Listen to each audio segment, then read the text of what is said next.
আজরাইলে খায় না ঘুষ শোনো রে ওহ মানুষ আজরাইলে খায় না ঘুষ শোনো রে ওহ মানুষ কি হবে কালো টাকার পাহাড় গড়িয়া আইসো খালি যাইবা খালি এক টুকরা কাপড় লইয়া আইসো খালি যাইবা খালি তিন টুকরা কাপড় লইয়া আজরাইলে খায় না ঘুষ শোনো রে ওহ মানুষ আজরাইলে খায় না ঘুষ শোনো রে ওহ মানুষ কি হবে কালো টাকার পাহাড় গড়িয়া আইসো খালি যাইবা খালি তিন টুকরা কাপড় লইয়া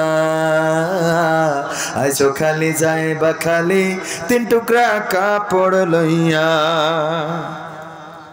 অর্থ সম্পদ ব্যাংক ব্যালেন্সের মিছে কর বড়াই আজ মরিলে কাল দুই দিন মিছে ভবের লড়াই রে মিছে ভবের লড়াই অর্থ সম্পদ ব্যাংক ব্যালেন্সের মিছে কর বড়াই আজ মরিলে কাল দুই দিন মিছে ভবের লড়াই রে মিছে ভবের লড়াই নাম খ্যাতি সম্পদের পাহাড় যাবে না সঙ্গে তোমার নাম খ্যাতি সম্পদের পাহাড় যাবে না সঙ্গে তোমার থাকবে পড়িয়া আইসো খালি যাইবা খালি তিন টুকরা কাপড় লইয়া আইসো খালি যাইবা খালি তিন টুকরা কাপড় লইয়া দেহ থেকে প্রাণ পাখিটা গেলে রে মন উড়ে আপন পর হিসেবে সবই সঙ্গ ভাব পুরে রে সঙ্গ ভাব পুরে দেহ থেকে প্রাণ পাখিটা গেলে রে মন উড়ে আপন পর হিসেবে সবই সঙ্গ ভাব পুরে রে সঙ্গ ভাব পুরে কাঁদবে দুদিন স্বজন সুজন তোমাকে দিয়ে দাফন কাঁদবে দুদিন স্বজন সুজন তোমাকে দিয়ে দাফন যাবে ভুলিয়া আইসো খালি যাইবা খালি তিন টুকরা কাপড় লইয়া আইসো খালি যাইবা খালি তিন টুকরা কাপড় লইয়া আজরাইলে খাই না ঘুষ শোনো রে ওহ মানুষ আজরাইলে খাই না ঘুষ শোনো রে ওহ মানুষ কি হবে কালো টাকার পাহাড় গড়িয়া আইসো খালি যাইবা খালি তিন টুকরা কাপড় লইয়া আইসো খালি যাইবা খালি তিন টুকরা কাপড় লইয়া আইসো খালি যাইবা খালি তিন টুকরা কাপড় লইয়া ঠিক না ঠিক তো ও আমার ভারত মালাকুল মাউত যেদিন আসবে সন্তান পাশে বসে কান্না করবে মা কাঁদবে ভাই কাঁদবে বোন কাঁদবে আপনজন কাঁদবে কারো কান্না আমাদের কর্ণকুহরে পৌঁছাবে না কত গগন বিদারী চিৎকার কারো কান্নায় সাড়া দিতে পারবো না সন্তান চিল্লাবে বাবা বলে মা বলে মা কাঁদবে সন্তান আমার খোকা বাবা কাঁদবে আমার কলিজার টুকরা আপনজনেরা কান্না করবে কারো কান্না আমাদের কর্ণকুহরে পৌঁছাবে না আর যদি পৌঁছায় আমাদের কোনো ক্ষমতা থাকবে না সেই ডাকে সাড়া দেওয়ার জন্য নতুন বছর আসছে জানুয়ারিতে আমাদের সন্তানেরা স্কুলে যাবে মাদ্রাসায় যাবে নতুন বছরের ক্লাস করবে নতুন জামা নতুন জুতা কিনে দেব কিন্তু এই মুহূর্তে যদি আল্লাহ কাউকে ডেকে নেয় আর কলিজার টুকরা সন্তান যদি মাথার কাছে এসে বলে বাবা গো নতুন বছরের জামা জুতা কে কিনে দেবে কেন চলে যাও গো বাবা মা যদি কান্না করে ওগো আমার সন্তান আমার ঔষধ কেনার টাকা নাই তুমি তো উপার্জন করে ঔষধ কিনে দাও কে আমার ঔষধ কিনে দেবে বাবা যদি কান্না করে বাবা গো কলিজার টুকরা সন্তান আমার ছেঁড়া লুঙ্গিটা ছেঁড়া জামাটা কে কিনে দেবে গো কেন চলে যাও ভাই কাঁদবে আপন ভাই হারানোর বেদনায় বোন চেঁচামেচি করে কান্না শুরু করবে দূর গ্রাম থেকে আসবে। ও আমার ভাই, কলিজার টুকরা ভাই, কোথায় যাও, কেন চলে যাও? কারো কান্নায় সাড়া দেব না, কারো ডাকে সাড়া দেব না। সুটিপুর বাজারের কোন দোকানে জানি না কাফনের কাপড়টা তৈরি হয়ে আছে, জানি না কোন জায়গার মাটিটা তৈরি হয়ে আছে, জানি না কোন মসজিদের খাটিয়াটা তৈরি হয়ে আছে গো।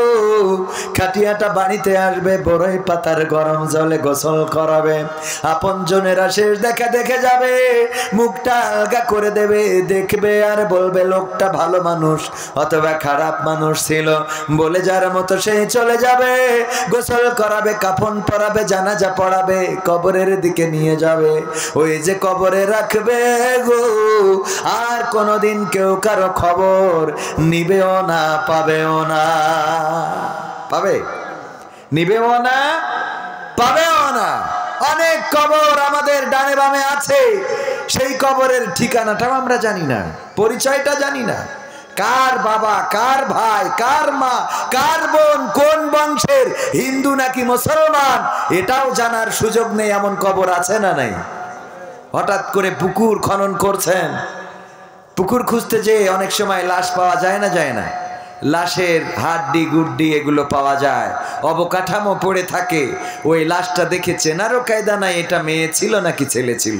অথচ দুনিয়ায় থাকতে দেখা গেছে হয়তোবা খুব সুন্দরী ছিল, অনেক যুবকের পথ হারা করেছে, এমন সুন্দরী ছিল, কিন্তু মারা যাওয়ার পরে সে আসলে মেয়ে না ছেলে এটা চেনারও কোনো কায়দা। এরকম আছে না নেই? মাথার উপরে বাড়ি দেয়, এরে মারে ওরে ধরে, মারতে কইলে ধরতে কইলে মেরে বসে। অনেক রকম ক্ষমতাবান ক্ষমতাধর আছে, কিন্তু এই ক্ষমতা চিরদিনের, চিরদিনের। আপন আপন বলিস যারে, কেউ তো আপন হয় না। আপন আপন বলিস কারে, কেউ তো আপন হয় না। এই দুনিয়া ছাড়তে হবে, আপন তো কেউ রহে না। এই দুনিয়া ছাড়তে হবে, আপন তো কেউ রহে না। আপন আপন বলিস কারে, কেউ তো আপন হয় না। আপন আপন বলিস কারে, কেউ তো আপন হয় না। স্বার্থ ছাড়া এই ভুবনে আপন তো কেউ রহে না। স্বার্থ ছাড়া এই ভুবনে আপন তো কেউ রহে না। চোখ বুঝিয়া ভাবার মন, কে তোর আপনজন। ভালোবাসা পাওয়ার জন্য আছে কি কারণ? চোখ বুঝিয়া ভাব মানুষ, কে তোর আপনজন। ভালোবাসা পাওয়ার জন্য আছে কি কারণ? চোখের আড়াল হলে দেখিস, চোখের আড়াল হয়ে দেখিস, তোর কথা কেউ কই না। স্বার্থ ছাড়া এই ভুবনে আপন তো কেউ রহে না। স্বার্থ ছাড়া এই ভুবনে আপন তো কেউ রহে না। কার জন্যে তোর ভালোবাসা, টাকা ঘরার বাড়ি, মরার পরে কবরেতে রাখবে তাড়াতাড়ি। কার জন্যে তোর ভালোবাসা, টাকা ঘরার বাড়ি, মরার পরে কবরেতে রাখবে তাড়াতাড়ি। বিনা লাভে বন্ধু রে কেউ বিনা লাভে বন্ধুরে কেউ তুলার বোঝাও বাই না স্বার্থ ছাড়া এই ভুবনে আপন তো কেউ রহে না স্বার্থ ছাড়া এই ভুবনে আপন তো কেউ রহে না আপন আপন বলিস কারে কেউ তো আপন হয় না আপন আপন বলিস কারে কেউ তো আপন হয় না স্বার্থ ছাড়া এই ভুবনে আপন তো কেউ রহে না স্বার্থ ছাড়া এই ভুবনে আপন তো কেউ রহে না ঠিক না ঠিক বললাম তো স্বার্থ ছাড়া কোন একজন মানুষকেও পাশে পাবেন না আর তার প্রমাণ যদি নিতে চান বর্তমান বাংলাদেশের রাজনৈতিক অঙ্গনে তাকাইলেই বোঝা যায় 3 মাস আগেও যাদের বাহাদুরি ছিল যারা বলেছিল মাঠ ছাড়বো না আজকে 3 মাস পরে তাদের একজনেরও রাস্তায় দেখা যায় কথা কয় না দেখা যায় না শেখ হাসিনা যখনই দিয়া বুঝতে পেরেছে যে আর দিতে পারবে না তখন আর শেখ হাসিনার পক্ষে আর কেউ গান গায় কথা কয় না গান গায় না কারণ স্বার্থ যতদিন পেয়েছিল ততদিন গেয়েছিল স্বার্থ যখন চলে গেছে তখন তারাও এই সুসময়ের পাখিগুলো তারাও মুখ ফিরিয়ে নিয়েছে এখন আর তাদেরকে আশেপাশে পাওয়া যায় স্বার্থ ছাড়া কেউই আপন না আপনার সন্তান মনে করছেন আপনার খুব কাছের না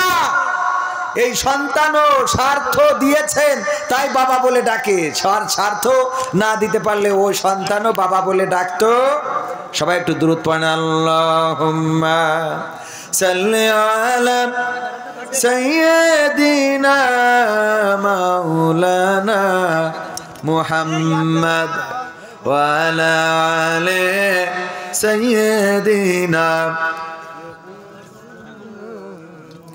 জিকির করেন লা ইলাহা ইল্লাল্লাহ লা ইলাহা ইল্লাল্লাহ লা ইলাহা ইল্লাল্লাহ লা ইলাহা ইল্লাল্লাহ লা ইলাহা ইল্লাল্লাহ মুহাম্মাদুর রাসূলুল্লাহ আপনাদের আল্লাহর জিকির করলে কি গুনাহ হয় অনেকেই মুখ খোলেননি আমি কিন্তু দেখিনি তা না আল্লাহর জিকির যখন করার শক্তি আছে তখন করেন না অসুবিধা নেই যখন করার শক্তি থাকবে না তখন হাজার চাইলেও সুযোগ হবে আল্লাহর সেজদা যারা দেয় না ওরা যদি চিন্তা করে কালকে থেকে দেব আল্লাহ না করুন কালকে যদি প্যারালাইজড হয়ে এক পাশ পড়ে যায় তাইলে আপনার সিজদাটা আর দেয়া হইল দেয়া হবে না এই জন্যে আমরা যখন শক্তি সামর্থ্য আছে তখন ডাকবো কার যখন শক্তি সামর্থ্য থাকবে না তখনও ডাকবো কার বিপদে মুসিবতে সুখে শান্তিতে আনন্দে আহ্লাদে আমাদের পাশে আছেন কে আপন যাদেরকেই বলি না কেন কেউ পাশে থাকে না কেউ খবর রাখে না একটুখানি চোখের আড়াল হয়ে দেখেন কয়জন আপনার খবর নেয় চায়ের দোকানে যে প্রতিদিন বসেন বলেই চায়ের দোকানদার বলে কি ব্যাপার একদিন না থাকলে 2 দিন না থাকলে হয়তো বলে 2 দিন ধরে দেখি না কিন্তু আপনি চোখের আড়াল হয়ে যান 5 দিন 7 দিন পরে তারও আর আপনার প্রয়োজন হবে ইতিপূর্বে অনেকের কাজে লাগেনি আমাদের দাদারা ছিল তাদের দাদারা ছিল তাদেরও দাদা ছিল এদেরকে কেউ মনে রাখে আমার বাবার নাম আমি জানি আমার দাদার নাম আমি জানি কিন্তু আমার দাদার বাবার নাম কি ছিল আমি জানি না আমার দাদার নাম আমি জানি আমার বাবার নামও আমি জানি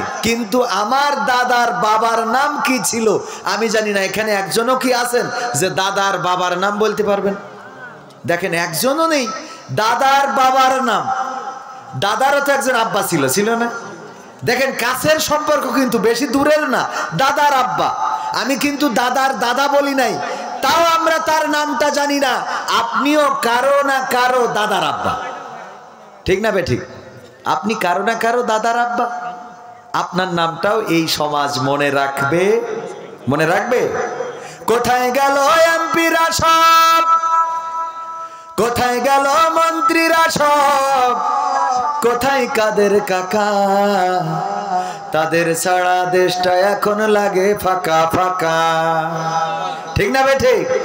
কোথায় গেল মন্ত্রীরা সব, কোথায় গেল এমপিরা সব, কোথায় গেল নেত্রীরা সব, কোথায় গেল নেতারা সব, কোথায় কাদের কাকা, তাদের ছাড়া দেশটা এখন লাগে ফাঁকা ফাঁকা, তাদের ছাড়া দেশটা এখন লাগে ফাঁকা।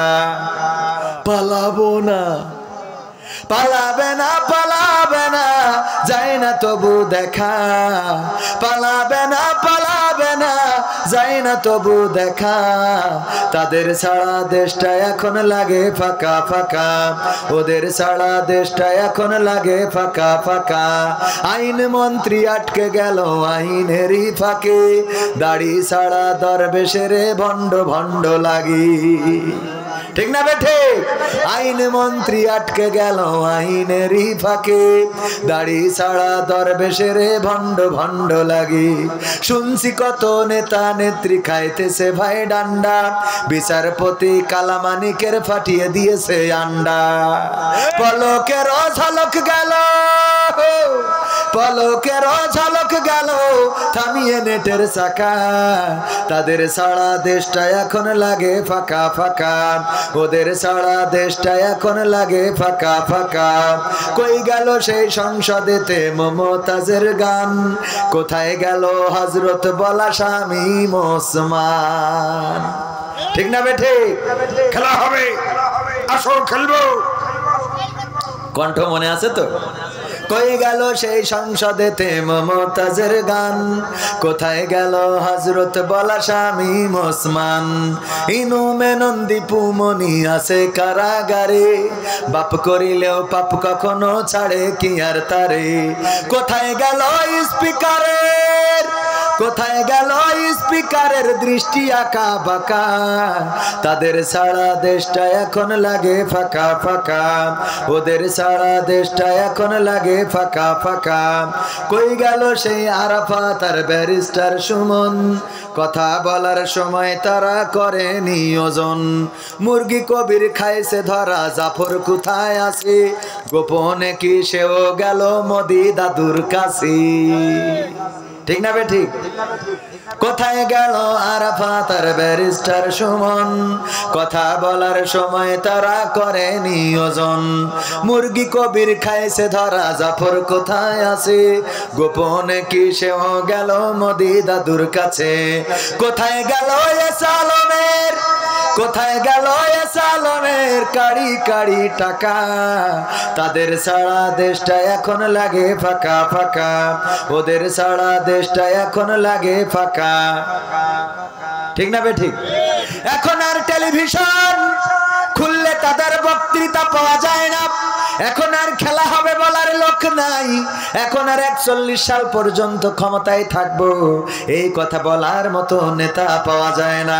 এখন আর কোন নেতা বলে না রাজপথে দাঁড়ালে বানের পানির মতো ভেসে যাবে, এখন আর কোন নেতা বলে না হুজুর এই কথা বলা যাবে না, এই কথা বলেন, এই পথে চলা যাবে না, এই পথে চলেন।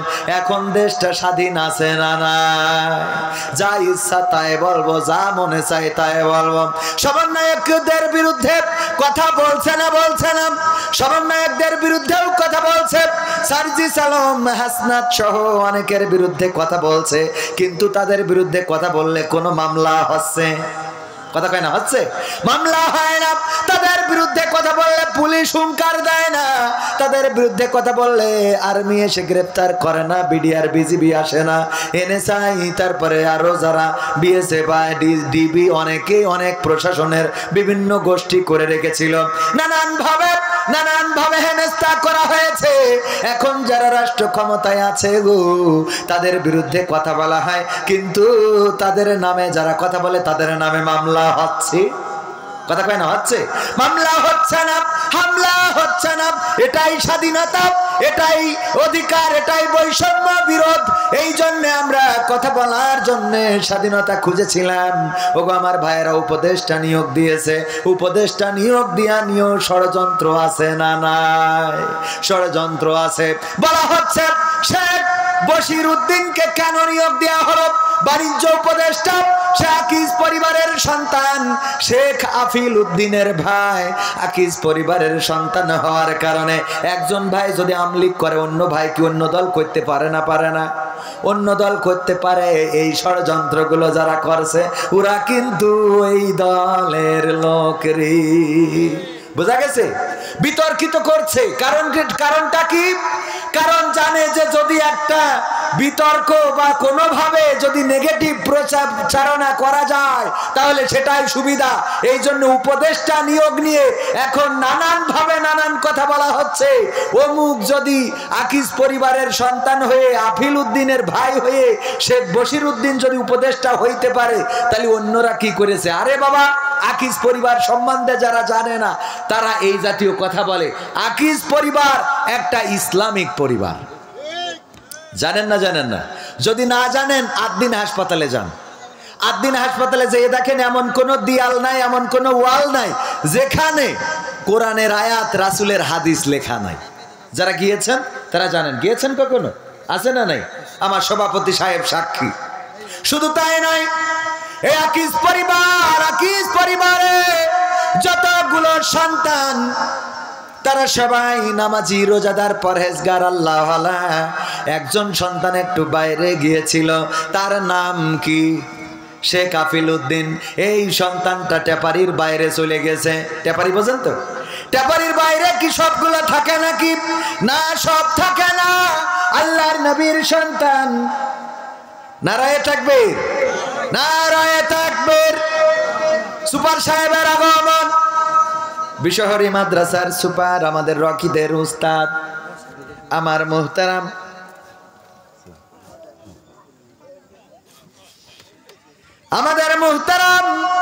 মাওলানা আবু সাইদ সাহেব, আমার বাবার বন্ধু, আজও হায়াতে বেঁচে আছেন। আল্লাহ রাব্বুল আলামিন হায়াতে তাইয়্যিবা নসিব করে দিন, বলেন আমিন। সুযোগ্য সন্তান, বিশহরী মাদ্রাসার সুপারিনটেন্ডেন্ট, উনি এসেছেন। আমরা খুশি না বেজার? খুশি কিনা? যেই কথা বলছিলাম, আকিজ পরিবার সম্বন্ধে অনেকেই জানে না।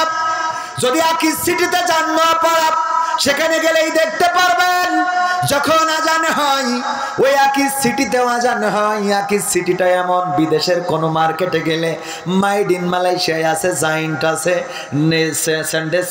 সানডে স্কয়ার আছে, তারপরে আছে টেস্কো। এই জাতীয় যে মার্কেটগুলো আছে, ওই জাতীয় মার্কেট করেছে নোয়াপাড়ায়। সেখানে যাবেন, দেখবেন আজান হয়ে গেল। ওই মার্কেটেও আজান হয়। আজান হওয়ার সাথে সাথে সব বেচা কেনা বন্ধ, সব কিছু বন্ধ রেখে নামাজের জন্য চলে যেতে হবে। আবার নামাজ পড়ার পরে এসে মার্কেট চালু হয়ে যায়। বিশ্বাস না হইলে যাবেন। আপনারা মনে করেন আকিজ পরিবার থেকে এসেছে শেখ আফিল উদ্দিন, সে তো আওয়ামী লীগের এমপি ছিল, সুতরাং তার ভাই শেখ বশির উদ্দিন সে কিভাবে উপদেষ্টা হয়? ভাইয়েরা আমার, তাদের উপদেষ্টা হওয়ার যোগ্যতা আছে। অন্যান্য ভাইগুলো ইসলামী আন্দোলনের সিপাহসালার, এই বাংলাদেশে ইসলামী আন্দোলনের পক্ষে তাদের এত অবদান রয়েছে। আপনাদের চোখের সামনেও কয়েকদিন আগে এখানে যে তাফসিরুল কোরআন মাহফিল হলো, আমির হামজা এবং আল্লামা মামুনুল হককে হেলিকপ্টারে করে নিয়ে এসেছিল এই আকিজ পরিবার। দেখেছেন না? দেখেন না? শেখ মহিউদ্দিন সাহেব উনি হেলিকপ্টারে করে এনে আমির হামজা ভাইকে, মামুনুল হককে দিয়ে মাহফিল করিয়ে দিয়ে গেলেন। আর আপনারা বলেন এই পরিবার আওয়ামী পরিবার। পরিবারে এক দুইজন একটু টেপারির তলে জাতি পারেন, টেপারির বাইরে জাতি পারে না? পারে না? ভাইয়েরা আমার, আরো একটা তথ্য দিতে চাই। আকিজের যতগুলো ফ্যাক্টরি আছে, এমনকি বিড়ি ফ্যাক্টরিতেও প্রতিটা মানুষের নামাজ পড়া বাধ্যতামূলক। যদি মুসলমান হয় নামাজ পড়া বাধ্যতামূলক, পাশাপাশি কোরআন শেখাটাও বাধ্যতামূলক। যদি কেউ কোরআন না জানে, আমাদের স্যারের সময়, কোম্পানির সময়ে কোরআন শিখবে। কোম্পানির বেতন দিয়ে মহিলাদের জন্য হাফেজা রাখা আর পুরুষদের জন্য হাফেজে রাখা। হাফেজ এবং হাফেজা তারা নারী এবং পুরুষদেরকে কোরআন শিখায়। যারা কোরআন জানে না তাদেরকে কোরআন শিখায়, যারা জানে তাদেরকে মুখস্থ করায়। এটাই বাধ্যতামূলক এবং মাসে 2 মাসে 3 মাসে আবার সেটার একটা পরীক্ষা নেওয়া হয়। ওগো আমার ভাইয়েরা, বাংলাদেশে এমন কোন ফ্যাক্টরি এখনো চোখে পড়ে নাই যারা বাবার টাকা খরচ করে, কোম্পানির টাকা খরচ করে তাদের কোম্পানিতে ওয়ার্কারদেরকে কোরআন শিখায়, কোরআন মুখস্থ করায়, নামাজকে বাধ্যতামূলক করে দিয়েছে। এমনকি যদি কেউ কোরআন ক্লাস কামাই করে, কোরআন ক্লাসে অ্যাবসেন্ট করে অথবা নামাজ যদি কাজা করে, তাইলে তার জন্য পানিশমেন্টের ব্যবস্থা আছে, যেটা এই বাংলাদেশে আমি আকিজের বাইরে কোনো ফ্যাক্টরিতে এখনো দেখি নাই। সেই পরিবারের একজন সন্তান বাণিজ্য উপদেষ্টা হয়েছে, আর আমার কিছু আল্লাহর ওলিরা তারা বিতর্কিত করার চেষ্টা করছে। এই ষড়যন্ত্রের ফাঁদে পা দেওয়া যাবে না। ষড়যন্ত্রকারীরা তারা নানান ভাবে ষড়যন্ত্র করে বাংলাদেশের মানুষের ঐক্যকে বিনষ্ট করে দিতে চায়। সুতরাং স্বাধীনতা অর্জিত হয়েছে 3 মাস, এই 3 মাসের মধ্যেই গোটা দেশ পরিবর্তন হয়ে যাবে, এত সোজা। উনি সহসুপার, আগে ছিল বিশহরী মাদ্রাসার হুজুর, পরবর্তীতে গিয়েছে হাজরাখানা। তো হাজরাখানায় যাওয়ার পরে উনার সেখানে বোঝার জন্য কিছু সময় লাগে না, লাগে না? বোঝার জন্য কিছু সময় লাগে না, লাগে না? তো বাংলাদেশে যারা ক্ষমতায় এসেছেন তাদের অন্তত বোঝার জন্য তো কিছু সময় দিবেন। এর মধ্যে হঠাৎ করেই বলে অমুক কেন, তমুক কেন। হ্যাঁ, কিছু কথা বলতেই পারেন। মোস্তফা গোলাম কি, মোস্তফা সারোয়ার ফারুকি, এই মোস্তফা সারোয়ার ফারুকির স্ত্রী আবার বঙ্গবন্ধুর স্ত্রী হিসেবে অভিনয় করেছিল, জানেন আপনারা? হ্যাঁ, অনেকে যে মিডিয়া কর্মীরা খুব ভালো করে জানে। তো মোস্তফা সারোয়ার ফারুকির স্ত্রী অভিনয় করেছিল নায়িকা হিসাবে বঙ্গবন্ধু সিনেমায়। সেখানে নায়িকার অভিনয় করলো যে তার কোনো পানিশমেন্ট নেই, কিন্তু নায়কের যে অভিনয় করেছে তার 10 কাঠার একটা প্লট দিয়েছিল, সেটা বাতিল করে দিয়েছে। তো ওরটা বাতিল হলে এরটা থাকে কি করে? মেয়ে মানুষ বলি থাকবে নাকি? এটা কি রাখা যাবে? বরং এটাও বাতিল করার দরকার আছে না নাই? তবে এটার নামে প্লট হয় নাই, তাই বাতিল হয় নাই। ওগো আমার ভাইয়েরা, এর অর্থ এই নয় যে তিশা যদি বঙ্গবন্ধুর নায়ক যে সেজেছিল, বঙ্গবন্ধু চরিত্রে অভিনয় করেছিল, তার নায়িকা হওয়ার অপরাধে মোস্তফা সরোয়ার ফারুকির পরে কোনো দোষ আনা যাবে না। কারণ নূহ আলাইহিস সালামের স্ত্রীও এবং লূত আলাইহিস সালামের স্ত্রী, এই দুইজন নবীর স্ত্রীও নবীর প্রতি ঈমান আনে। কথা কয় না? ঈমান এনেছে। এই দুইজন নবীর স্ত্রীও ঈমান আনে নাই। সুতরাং মোস্তফা সরোয়ার ফারুকির স্ত্রী তিশা, সে যদি মোস্তফা সরোয়ার ফারুকির সাথে একমত না হয়, নাও হইতে পারে, কারণ হেদায়েত সবার নসিবে, কথা কয় না, আসে? সবার নসিবে আসে না। অনেকেই নামাজি আছে, স্বামী 5 ওয়াক্ত নামাজ পড়ে, স্বামী রোজাদার, স্বামী আল্লাহওয়ালা, স্বামী দাড়িওয়ালা, আর স্ত্রী আর একজনের সাথে মোবাইল নাম্বারে বলে হ্যাঁ, আছে না নাই? এরকম আছে না নাই? স্বামী খুব ভালো মানুষ, থাক, স্বামী খুব ভালো মানুষ, আল্লাহওয়ালা, সরল সুজা, আর স্ত্রী এত শয়তান, কথা বলে কার সাথে কথা বলো? মামাতো ভাইয়ের সাথে, এখন কার সাথে ফুফুতো ভাইয়ের সাথে, এখন কার সাথে চাচাতো ভাইয়ের সাথে। ওর ভাই তো অভাব নেই, 14 গোষ্ঠী সব ওর ভাই, ভাইদের সাথে কথা বলে। এরকম সরল সুজা স্বামী আছে না নাই? মোস্তফা সরোয়ার ফারুকিও হতে পারে তেমন সরল কোনো মানুষ। তবে আমরা তাদেরকে সময় দিতে চাই। আমরা দেখতে চাই বাংলাদেশে 3 মাস নয়, আমরা আরো সময় দিতে চাই এই বাংলাদেশ সংস্কারে তাদের ভূমিকা কি।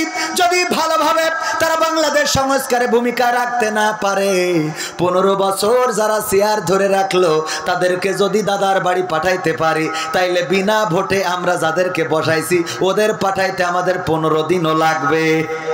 কথা কয় না? লাগবে। 15টা বছর ধরে যে চেয়ারটা ধরে আছে, তাদের পুলিশ, তাদের র্যাব, তাদের ডিবি, তাদের বিজিবি, তাদের এনএসআই, তাদের বিএসএফ, তাদের বিদেশি সংস্থা, তাদের সব কিছু, আর আমার দেশের ছোট ছোট বাচ্চা শিশুরা যাদের হাতে অস্ত্র নাই, যাদের হাতে বোমা নাই, যাদের হাতে গুলি নাই, যাদের হাতে ছুরি নাই, যাদের হাতে দা নাই, যাদের হাতে কাস্তে নাই, খালি হাতে রাজপথে নামলো, এক দফা এক দাবি, স্বৈরাচার কবে যাবি? এই আন্দোলনে আমার দিদি চলে গেল দাদার দেশে। যদি 15টা বছর বছর ধরে এত কিছু সব রেডি করার পরেও বাংলাদেশে থাকার সাহস না পায়, তাইলে আজকের যারা উপদেষ্টা, আজকের যারা তত্ত্বাবধায়ক সরকারের উপদেষ্টা এবং প্রধান উপদেষ্টা সহ যারা আছে, তারা যদি বাংলাদেশে ভুল করে, আল্লাহর কসম করে বলি তাদের তাড়ানোর জন্য 3 দিনও লাগবে না। কয়দিনও লাগবে না? 3 দিনও লাগবে না। সুতরাং ছাত্ররা যারা আন্দোলন করে ওরা কিসের ছাত্র এটা জানার দরকার। এখন পত্রিকায় আসে ছাত্ররা এটার বিরুদ্ধে আন্দোলন করছে, ওটার বিরুদ্ধে আন্দোলন করছে, কিন্তু মাথায় রাখতে হবে ওরা কি বৈষম্য বিরোধী দলের ছাত্র, নাকি ওরা শিবিরের ছাত্র, নাকি ওরা লীগের ছাত্র, নাকি ওরা দলের ছাত্র, এটা দেখার দরকার আছে না নাই? আবার অনেকেই আছে ছাত্র ও না, ছাত্র ও না রে, তারপরেও রাজপথে দাঁড়ায় আন্দোলন করে ছাত্র সেই যে, এমন আল্লাহর ওলি আছে না নাই? কথা কয় না, আছে না নাই? বাজারে এসে কালেকশন করে। কোথা থেকে এসেছেন? কুলুকুলু গ্রাম থেকে এসেছি। হ্যাঁ, এটা গ্রামের নাম বলে। ওখানে একটা মাদ্রাসা আছে, দান করেন কিছু। যদি বলা হয় ওই মাদ্রাসায় যাব, কয় যাবেন? দিয়া লাগবে না আপনার। এরকম আছে না নাই? মেয়ে বিয়ে দেবে, সাহায্যের জন্য আসে, মেয়ে বিয়ে দিতে পারছি না। আমি বললাম ওগো আমার বোন, যে মেয়ে বিয়ে দিবেন অ্যাড্রেসটা বলেন, ঠিকানাটা বলেন, আমরা আপনার মেয়ের বিয়ের দিন উপঢৌকন নিয়ে যাব, এত কষ্ট করেন, আপনার মেয়ের বিয়ের দিন যদি পারি কিছু সহযোগিতা করব। কয় দেবেন না? ভালো কথা, এত কথা কান কেন? তার মানে বোঝা যায় না, যায় না? এরকম ভণ্ডামি আছে না নাই? অনেক আছে। এই জন্য এখন যারা আন্দোলন করে, এখন যারা কথা বলে, এই কথা কারা বলছে এটাকে খুঁজে বের করা দরকার। অনেকেই আমাদের ভাই ভাই দ্বন্দ্ব বাঁধাতে চায়, অনেকেই আমাদের এই সম্পর্কের মধ্যে ফাটল ধরিয়ে দিতে চায়। 15টা বছর ধরে যা পরিবর্তন করতে পারলো না, 3টা মাসের মধ্যে কেমন করে পরিবর্তন হয়ে যাবে, এইটা তো একটু কমন সেন্স দিয়ে বোঝার দরকার আছে না নাই? কথা কয় না, আছে না নাই? 15 বছর ধরে এই রাস্তাটা পাকা হয়নি, এখন 3 মাসে আপনারা যদি কেন আন্দোলন করেন রাস্তা পাকা করো, নাই ক্ষমতা ছাড়ো, এ হুজুর যাবে কনে? আগে 15 বছর দিয়েছেন। হিন্দুরাও এখন অধিকার না, অধিকার চাই, অধিকার চাই, শাহবাগে যাব, লং মার্চ করব, এই করব, তাই করব, কত হুমকি, কত ধামকি দিচ্ছে না, দিচ্ছে না? অথচ যখন বিশ্বজিৎকে কুপিয়ে কুপিয়ে হত্যা করা হয়েছিল, বারবার চিৎকার করে বলেছিল আমি শিবির নই, এমনকি আমি মুসলমান নই, আমি হিন্দু। তাকে হত্যা করার পরে আমার দেশের দাদারা দিদিরা একজনও প্রতিবাদ করে নাই, বলেন ঠিক কিনা? আর এখন এত অধিকার, আরে বাবা, পান্তে চুন খসলি কয় এটা কি চেয়েছিলাম। তা কোনটা চাইলে তুমি? এটা কি চাইলে তুমি? আছে না নাই? ক্ষমতার দাপটে তুমি, ক্ষমতার দাপটে তুমি হইলা যে ভাই অন্ধ, সব ক্ষমতা চূর্ণ হবে আখি হইলে বন্ধ তোমার, সব ক্ষমতা চূর্ণ হবে আখি হইলে বন্ধ। ক্ষমতার দাপটে তুমি, ক্ষমতার দাপটে তুমি হইলা যে ভাই অন্ধ, সব ক্ষমতা চূর্ণ হবে আখি হইলে বন্ধ তোমার, সব ক্ষমতা চূর্ণ হবে আখি হইলে বন্ধু। গায়ের জোরে আজকে তুমি হয়েছ বেসামাল, এই ক্ষমতা রবে না ভাই তোমার চিরকাল। ঠিক না বেঠে? গায়ের জোরে বেসামাল হয়। অনেকেই মনে করে এই যে চেয়ার পেয়েছি, এই চেয়ার কোনোদিন ছাড়া লাগবে না। আমার ইউনিয়নের একজন চেয়ারম্যান ছিল, নামটা নিতে চাই না, আপনার এলাকায় আপনারাও চিনবেন চেয়ারম্যান গো। আমি যখন আমার ইসলামী ব্যাংক করার জন্য একটা চেয়ারম্যানের স্বাক্ষর লাগবে, আমি কাউন্সিলে আসলাম, ওই আল্লাহর ওলি আমার ব্যাংকটার অনুমোদনের জন্য সার্টিফিকেট, আমার সেই লেটারটাই সাইন করে নাই। আজকে সেই চেয়ারম্যান কোথায়? চেয়ারম্যানই কোথায়? সব চলে গেল। ক্ষমতা চিরদিন থাকে না, অন্যায় করবেন মাথায় রাখবেন, দেখবেন আমার কিন্তু ইসলামী ব্যাংক হয়েছে, আমি সেই এজেন্ট ব্যাংক কিন্তু ঠিকই করেছি। আমার এখানে কলিগ আছে চাকরি করেন, রকি হুসাইন আছে, সেই জায়গায় চাকরি করে ও রুটি রুজি করে, কিন্তু ওই আল্লাহর ওলি এখন বানায় বেড়াই রে। ঠিক না বে ঠিক? এটা ছিল ক্ষমতার অপব্যবহার। কি ব্যবহার? কথা কয় না, কি ব্যবহার? ক্ষমতার অপব্যবহার যদি কেউ করে তার এলাকা ছাড়া লাগবে, এটাই নিশ্চিত। আর ক্ষমতার ব্যবহার, সুষ্ঠু ব্যবহার যদি করে হাসি মুখে ফাঁসির মঞ্চে ঝুলবে, তারপরেও দেশ ছাড়া লাগবে। কথা কয় না, সে লেগেছে। এতদিন রেডিওয় গান শুনতাম, রেডিওতে টেলিভিশনে গান শুনতাম, ৭১-এর রাজাকার এই মুহূর্তে বাংলা ছাড়, এই কথাগুলো যারা বলেছে ওরা আবার নিজেরাই ছেড়ে চলে গেছে। যে কটা ছাড়তে পারিনি সব কটা বর্ডারে ধরা খায়। ঠিক না বে ঠিক? শুধু ধরা খায় না, বিসি মিসি সহ ধরা খায়। ঠিক তো? ক্ষমতার অপব্যবহার করা যাবে না। এই জন্য আমি গানে বলেছি, গায়ের জোরে আজকে তুমি হয়েছ বেসামাল, এই ক্ষমতা রবে না ভাই তোমার চিরকাল। পরাণ পাখি উড়াল দিলে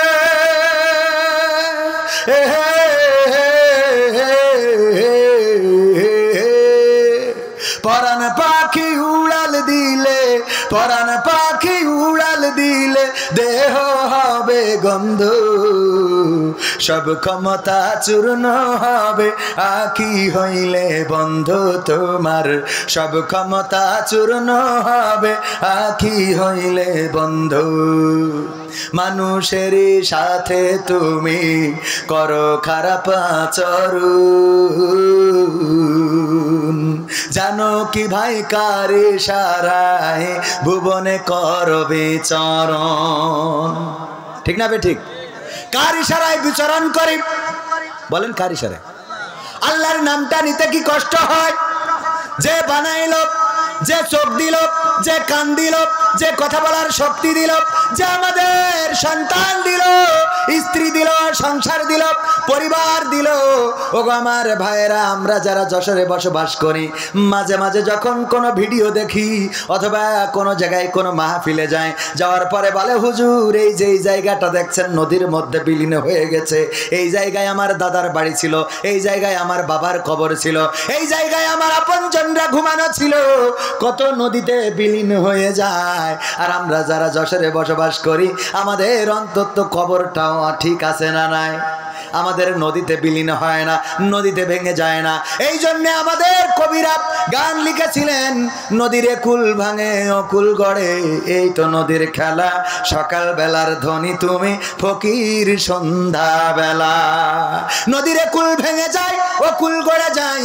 ওগো আমার ভাইয়েরা, কত মানুষের ভিটামাটি চলে যায়, নদীর গর্ভে বিলীন হয়ে যায়। নদীর দিকে তাকায় আর বলে নদীর ও ও নদী, তুই তো আমার ঘর ভাঙলি, বাড়ি ভাঙলি, তুই আমার এইটা করলি, ওইটা করলি। ওগো আমার ভাইয়েরা, আমরা যারা যশোরে বসবাস করি, আল্লাহ আমাদের ভিটা দিয়েছেন, ঘর দিয়েছেন, বাড়ি দিয়েছেন, স্ত্রী দিলেন, আমাদের অনেক নারীদের স্বামী দিয়েছেন, সন্তান দিয়েছেন, সংসার দিয়েছেন। যে আল্লাহ রব্বুল আলামিন না চাইতেই এত কিছু দিলেন, সেই আল্লাহর নামটা নিতে যাদের মুখে বাদে গো, ওগো আমার ভাইয়েরা, পড়ন্ত বিকেল বেলায় দেখবেন আল্লাহর নামটা ওই মুখ দিয়ে আর বের হবে। হইতে পারে না? পারে না? কথা কয় না? এই জন্যে আমরা, আমাদের এই শক্তি সামর্থ্য দিয়েছেন কে? তাও আপনাদের এত বুঝাইও আল্লাহর নামটা কষ্ট লাগে, কষ্ট লাগে মনের মধ্যে আল্লাহর নামটা মুখ দিয়ে উচ্চারণ করতে। অথচ চিৎকার করে যদি আল্লাহকে ডাকেন তাও শোনে, আস্তে ডাকলেও শুনবে। কিন্তু যখন বিপদে পড়েন, যদি বাড়ি এসে মার খুঁজে না পান, ছোটবেলায় কি করতেন? ও মা, মা এরকম ডাকতেন, ও মা, মা এই তুই কানে। ঠিক না বে ঠিক? যখন মা ডেকে ডেকে না শোনে, এরকম চিৎকার আছে না নাই? তো আল্লাহর নাম একটু এরকম চিৎকার করে বলা যায় না? ওগো আমার ভাইরা, আমাদের এই জীবন, আমাদের মরণ, আমাদের হাত, আমাদের পা, আমাদের চোখ, আমাদের কান দিয়েছেন কে? চিৎকার করে বলেন দিয়েছেন কে? এরপরেও দেখলাম কিছু আল্লাহর ওলি মুখ খোলে নাই। আমারও কোনো অসুবিধে নাই, কারণ আমি আল্লাহকে ডেকে আল্লাহকে পেয়ে আজকে এই পর্যন্ত। যারা ডাকে না ওরা পায়ও না, পাবেও না। ওদের জন্য দুয়া যেন আল্লাহ ওদের হেদায়েত নসিব করে, বলেন আমিন। কারণ আল্লাহ ডেকেছে যারা, পেয়েছে তারা। কেউ বলে বলুক তোমায় চেনা বড় কঠিন দায়, কেউ বলে বলুক তোমায় চেনা। তোমার প্রেমে যে মজেছে মাওলা, তোমার প্রেমে যে মজেছে মাওলা, প্রেমে ডুবে মরেছে, কেউ বলে বলুক তোমায় চেনা বড় কঠিন দায়, কেউ বলে বলুক তোমায় চেনা। ইব্রাহিমকে হাত পা বেঁধে নমরুদ মনের জ্বালা মিটাতে সিটকে দিল আনালো কূপে। ইব্রাহিমকে হাত পা বেঁধে নমরুদ মনের জ্বালা মিটাতে সিটকে দিল আনালো কূপে। তুমি সেই অনলে ফুল ফুটাইলে, সেই অনলে ফুল ফুটাইলে, নিখুঁত কলা কৌশলে, কেউ বলে বলুক তোমায় চেনা বড় কঠিন দায়, কেউ বলে বলুক তোমায় চেনা। কি যে ভেবে নদীর মাঝে ঠাই দিলাই ইউনুসকে পেটে রাখে আল্লাহ আমারে বলকে। কি যে ভেবে নদীর মাঝে ঠাই দিলাই ইউনুসকে পেটে রাখে আল্লাহ আমারে বলকে। তুমি মুসাকে ছেড়ে তুর পুড়াইলে, মুসাকে ছেড়ে তুর পুড়াইলে, নিখুঁত কলা কৌশলে, কেউ বলে বলুক তোমায় চেনা বড় কঠিন দায়, কেউ বলে বলুক তোমায় চেনা। ইসমাইলের গলা খানি দুভাগ হবে ভেবে স্বামী অবলারে করলা কুরবানি। ইসমাইলের গলা খানি দুভাগ হবে ভেবে স্বামী অবলারে করলা কুরবানি।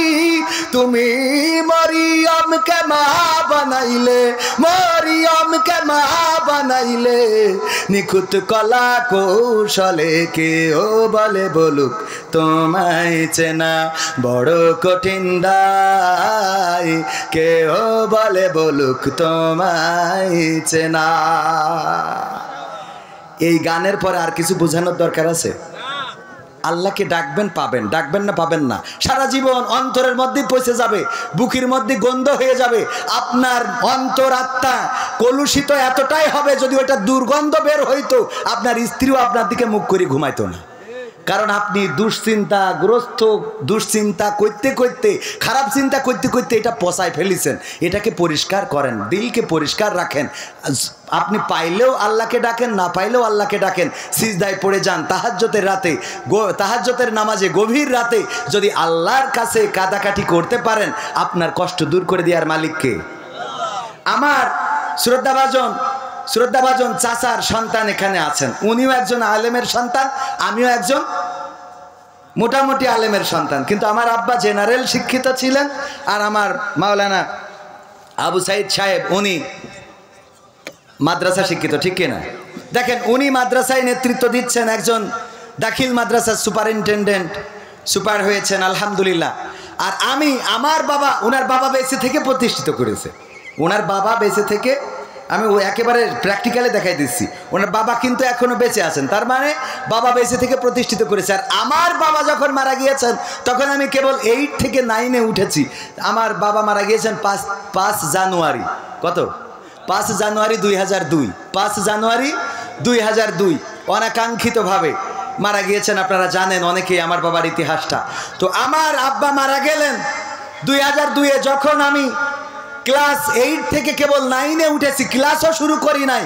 5 তারিখে মারা গেলেন। আমার আল্লাহর পরিকল্পনা ছিল আজ হোক কাল হোক কবির বিন সামাদকে মাস্টার আব্দুল সামাদের জায়গায় নিয়ে আসবো, এই পরিকল্পনা ছিল কার?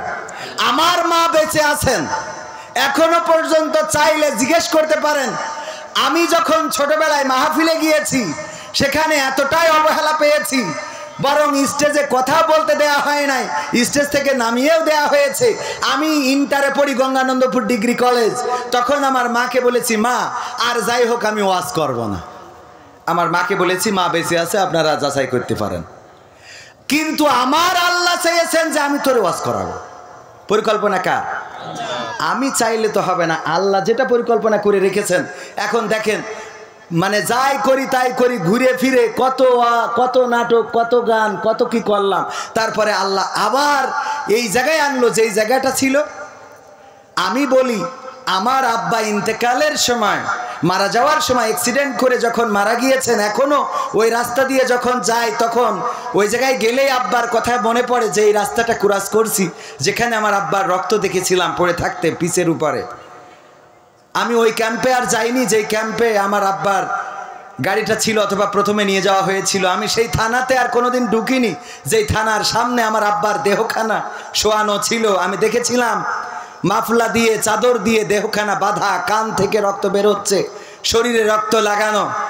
চিৎকার করে বলেছিলাম, কালকে স্টেজে কথা বলেছেন আর আজকে নিথর ভাবে এখানে পড়ে আছেন এই জায়গায়। ওই বাবা আমার মনে হয় মৃত্যুর সময় শুধুমাত্র এতটুকু বলেছিলেন, আল্লাহ তুমি আমার সন্তানকে সেই জায়গাটায় এনে দিও যেই জায়গাটা আমি তৈরি করেছি, যেই জায়গাটা আমি ধরে রেখেছিলাম, যেই জায়গাটায় আমি ছিলাম। আমার বিশ্বাস, আমার বাবার এতটুকু দোয়া ছাড়া আমার আর কোনো অর্জন নাই যে অর্জন দিয়ে আমি মানুষের সামনে কথা বলতে পারি। আমার বাবার এই দোয়া আজকে এত দূর পর্যন্ত নিয়ে এসেছে। এখনো আমার মা জায়নামাজের সারাটা রাত ইবাদত করেন, আমার জন্য দোয়া করেন। আর সেই দোয়ার বারাকা হলো কবির বিন সামাদকে আলহামদুলিল্লাহ বাংলাদেশের মানুষ দলমত নির্বিশেষে এখন মানুষে অন্তত স্নেহ করে, শ্রদ্ধা করে, ভালোবাসে, দাওয়াত করে, খাওয়ায়, আবার টাকা দেয়। মায়ের দোয়া, বাবার দোয়া, অর্জন বলে কিছু নেই ভাইয়েরা আমার। এবং আল্লাহ রাব্বুল আলামিন যদি কবুল করেন, আল্লাহকে ডেকে যদি পান, আল্লাহকে মৃত্যুকালে আমার বাবা, আমার বিশ্বাস, আমার মন বলে, যেহেতু বাবার কথা শুনতে পারি নাই, আমার মন বলে আমার আব্বা বলেছিলেন, আল্লাহ তুমি ওই জায়গায় এনে দিও।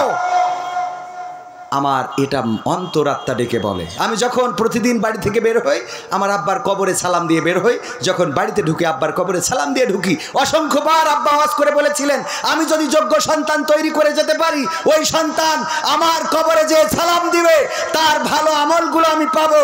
আর যদি সন্তান খারাপ হয়ে যায় তাহলে সে সিনেমা দেখে আসবে, গাঁজা খাবে, মদ খাবে, ফেন্সিডিল খাবে, নেশা করবে, নারীদের পিছনে ঘুরবে, আর আমার কবরে এসে বলবে, আব্বা যা কিছু আনিলাম তোমার কিছু দিয়ে থুয়ে তারপর ঘরে ঢুকতেছি। ঠিক না বেঠিক? সুতরাং আমাদের পরিবর্তন হওয়া দরকার। কাঁদবেন কার কাছে? ডাকবেন কাকে? বিপদে পড়ে, মুসিবতে পড়ে, এমনকি যুবকেরা ভালোবাসার মানুষটাকে পাওয়া যাচ্ছে না, বলবেন কার কাছে? আমার কাছে বলি লাভ নেই। কয় হুজুর একটু দোয়াটা শিখাই দেন, কোন দোয়া করলে ভালোবাসার মানুষকে পাওয়া যাবে? পাকা মকু থাকার কোন দোয়া পড়লে ভালোবাসার মানুষকে পাওয়া যাবে? হুজুর একটু দোয়া শিখাই দেন। কোনো দোয়া করা লাগবে না।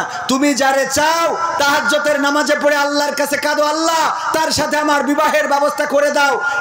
এটাতে কোনো গুনাহ নেই, কিন্তু ওর কাছে যে ফুল নিয়ে দাঁড়ায় থাকলে গুনাহ হবে। কথা কি বোঝা গেছে? চাইবেন কার কাছে? আবার কারোর বউ সেই বসেন না যে আল্লাহ অমুখের বউ খুব ভাল লাগে, আল্লাহ দাও। এরম শয়তান আছে না নাই? আছে মানে কি? অনেক আছে। আমার মা বোনেরাও, মা বোনদের নিয়ে একটু কথা বলার দরকার ছিল। আগামী বছর বলবো ইনশাল্লাহ, যদি হায়াতে বেঁচে থাকি। আমার স্টেজে এসেছেন গঙ্গানন্দপুর ইউনিয়ন জামাত ইসলামীর শ্রদ্ধাভাজন সভাপতি জনাব কারি মাওলানা সাইফুল ইসলাম সাহেব এসেছেন। বাংলাদেশ জামাত ইসলামী ঝিকরগাছা থানার কর্মপরিষদ সদস্য জনাব মাওলানা মাহবুবুর রহমান। উনারা অনেক বড় আলেম, দারুণ আলোচনা করেন। আজকের এই মাহফিলটায় আমরা তাদের মুখ থেকে অন্তত কিছুটা হলেও কথা শুনবো। রাজি আছেন ইনশাআল্লাহ? আমরা ইশার পরে আমি বলবো পরিচালককে যে এশার পরে আমাদের ভাইজানদেরকে একটু করে সালাম বিনিময় হলেও আমার ভাইজানেরা সালাম বিনিময় করবেন। এবং এই ইউনিয়নে প্রতিটা গ্রামে আপনারা এরকম মাহফিলের আয়োজন করবেন। স্থানীয়রা আলোচনা করলে কোনো অসুবিধা আছে? টাকা দিয়ে বেশি দূরের হুজুর টাকা খরচ করে আনার দরকার নেই। আজকে এখানে যে কটা হুজুর আসছে আলহামদুলিল্লাহ সব কম দামের হুজুর, কিন্তু আলোচনা শুনবেন অনেক বড় 50,000 টাকা দিয়ে এত বড় হুজুর পাবেন না, আমারই তো পাবেন না, অথচ আপনারা পাইছেন না। মাগরিবের পরে আমার আলোচনা কেউ সামনে ছিল না, তারপরে আলোচনা করেছি না করি নাই। তার মানে আপনাদের ইউনিয়নে আপনারা যে কটা কিরাম আছে সবাই মাহফিল দেন। সাইফুল ভাই ওয়াজ করবে, মাহবুবুর রহমান ভাই ওয়াজ করবে, আমি ওয়াজ করব, রকি গান করবে, আমরা নিজেরা কাঁপাই দেব। আপনাদের মোটেও টাকা লাগবে না, মুরগি একটা কুচুমুল্লা করে দেবেন, আর এমনি মোটামুটি যদি কিছু টাকা কালেকশন হয় তেল খরচটা দেবেন, হুজুর নেন 1 লিটার তেল ভরিয়েন, হয়ে গেল আলহামদুলিল্লাহ। এটা করা যায় না যায় না? দিনে আলোচনা বাড়াতে হবে, বাড়াচ্ছেন না বলেই তো এই শয়তানরা আজকে যাই হোক মাহফিল হচ্ছে একটু তো হলেও ওয়াজ শুনবে, এই মাহফিলগুলো হচ্ছে না বলে সব সিনাক্সে চলে যাচ্ছে, এখানে যাচ্ছে গদখালি যাচ্ছে, লাইলাতুল ফেব্রুয়ারি আছে না নাই? হ্যাঁ, তো এইগুলো থেকে আর এইগুলো করে আমি পত্রিকায় দেখলাম একটা মেয়ে প্রেম করেছে দুইটা ছেলের সাথে, রকির সাথে আর আলামিনীর সাথে, দুইজনের সাথে একসাথে লাইন মেরিছে। আলামিনীর তো একটু চেহারা খারাপ, দেখতে কালো কুলো, আর রকি সাহেবের চেহারা ভালো। আলামিনীর বলেছে তুমি আইসো, তোমার সাথে বিয়ে করবো। আলামিনও তো বগল বাজাতি গেছে, এবার রকির নিয়েতে ওর মাইরিয়েতে পুঁতে দিয়ে 7 দিন পরে পাওয়া গেছে। এই জন্যই যুবকেরা প্রেম করতে গেলেও সাবধান, ডাকলি অমনি সাড়া দিয়ে না, মনে করিয়ে না যে যাচ্ছি স্বর্গে, ওই স্বর্গে না বলে নরকে যাওয়া লাগবে, কথা যেন মনে থাকে। আবার কাল গেছি কুষ্টিয়ায়, দেখি প্রশ্ন দিয়েছে হুজুর, এক প্রেমিকা তার প্রেমিকের জন্য নুডলস রান্না করে এনেছিল, সেই নুডলস খাওয়ার পরে প্রেমিক মরে গেছে, এর মৃত্যু কি শহীদ মৃত্যু হিসেবে গণ্য হবে? কত বড় শয়তান! হ্যাঁ,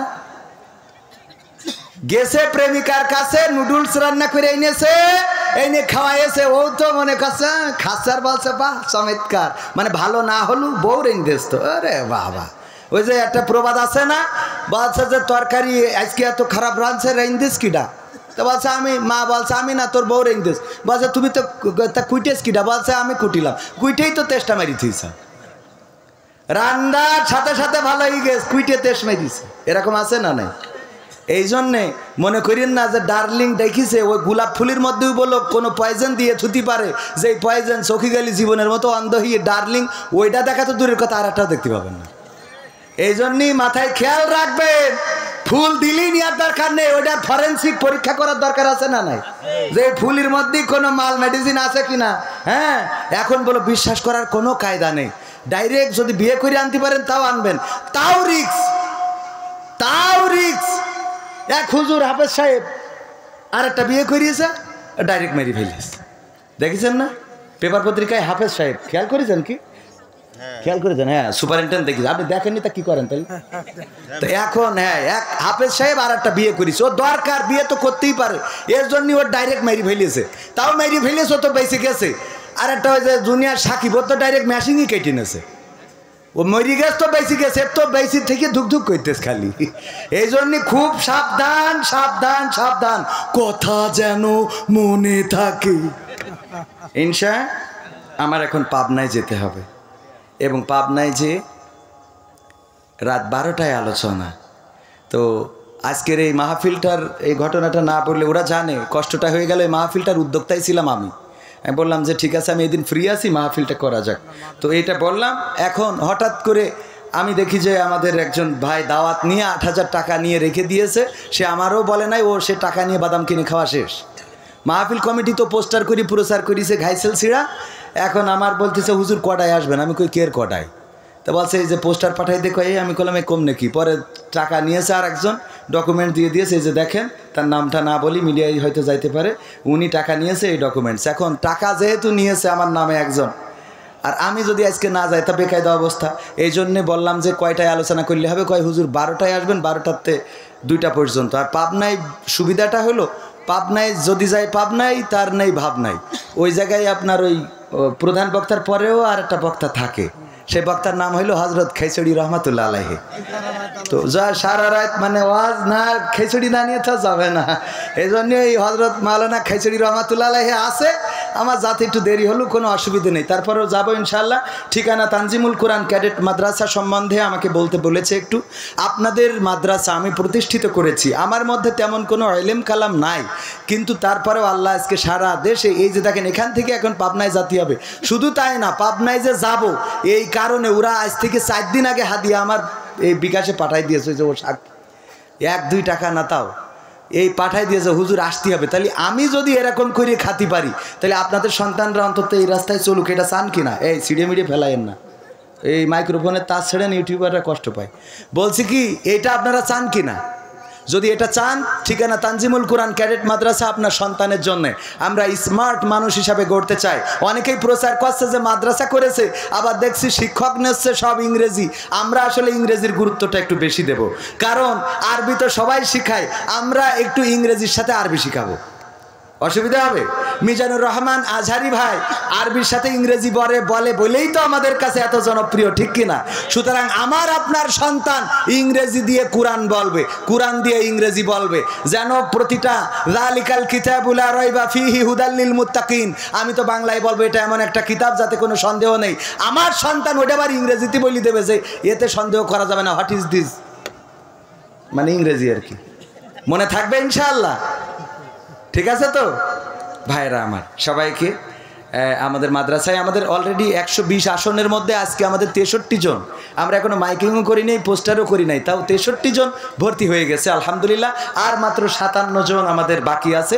এই 57 জনের পরে আমরা আর আমাদের মারি ভ্যালু নেব না। আল্লাহ আমাদের কবুল করুন। ও একজনের আজানের জবাব দেন। একজন বগুড়ায় একটা ঘটনা ঘটেছে, আপনারা দেখেছেন। আহা, কত হৃদয় বিদারক ঘটনা, নির্মম ঘটনা। সন্তান মাকে মেরে ফেলেছে মাত্র 500 টাকার জন্য। তার ডার্লিং এর সাথে দেখা করতে যাবে, এই কারণে মার কাছে টাকা চেয়েছে, মা বকাঝকা করেছে। এই বকাঝকার অপরাধে মাদ্রাসা পড়ুয়া ছাত্র, কুলাঙ্গার ছাত্র, সে তার মাকে হত্যা করে ডাকাতির নাটক সাজিয়েছে। এমন কুলাঙ্গার সন্তান যেন কারো গর্ভে জন্ম না নেয়, বলেন আমিন। বগুড়ায় যে ঘটনাটা ঘটেছে, আহারে কোন সমাজে আমরা এসেছি। কয়েকদিন আগে দেখলাম সিলেটে একটা বাচ্চা শিশুকে হত্যা করা হয়েছে, তার মাত্র 250 টাকার জন্য আপন জনেরা হত্যা করেছে। আমার ঝিকরগাছার পাশেই সারসাই আমরা দেখেছি, ওখানকার একটা মেয়েকে অপহরণ করেছে, তার কানের দুল ছিনিয়ে নেওয়ার জন্য। তার কানের দুল তো নিয়েছে, আবার ওই মেয়েটাকে হত্যা করেছে। কি দুর্বিষহ জীবন আমরা পার করছি, কি একটা অনাকাঙ্ক্ষিত সমাজের দিকে যাচ্ছি। যেই সন্তান তার মাকে হত্যা করেছে, আমরা আইন ও প্রশাসনের কাছে দৃষ্টান্তমূলক শাস্তি চাইব। এই সন্তানকে ফাঁসির কাস্টে প্রকাশ্যে ঝুলিয়ে বিচার করে দিয়ে প্রমাণ করে দিতে হবে যে মাকে বাবাকে যারা হত্যা করে তাদের বেঁচে থাকার কোনো অধিকার নেই। কাকে হত্যা করলে? যেই মা তোমাকে গর্ভে ধারণ করেছিল, যেই মা তোমাকে প্রসব যন্ত্রণা সহ্য করে রক্তে ভেসে এই পৃথিবীর আলো দেখিয়েছিল, যেই মা তোমাকে পিঁপড়ে কামড়ালে তুমি কান্না করতে, মা সব কিছু ফেলে রেখে তোমাকে বুকে আগলে নিত, যেই মা তোমাকে নিজে ভিজা বিছানায় ঘুমিয়ে শুকনা জায়গায় রাখতো, যেই মা নিজের সেরা শাড়ি পরেছে কিন্তু কোনোদিন বাবার কাছে অভিযোগ করে নাই তোমার নতুন জামা কিনে না দিলে তোমার মা অভিমান করে থাকতো, যেই মা তোমার সুখে হাসতো, তোমার কষ্টে কান্না করতো, যেই মা তাহাজ্জুদে জায়নামাজে তোমার জন্য জায়নামাজ ভিজিয়েছে, সেই মাকে তুমি হত্যা করেছো। কুলাঙ্গার, কুলাঙ্গার, কুলাঙ্গার। এমন কুলাঙ্গার সন্তান কারো গর্ভে যেন জন্ম না হয়, বলেন আমিন। আমরা তার দৃষ্টান্তমূলক শাস্তি দাবি করছি। আর মায়ের সাথে কেউ রূঢ় ভাষায় কথা বলবেন না, মায়ের সাথে খারাপ আচরণ করবেন না, বাবার সাথে খারাপ আচরণ করবেন না।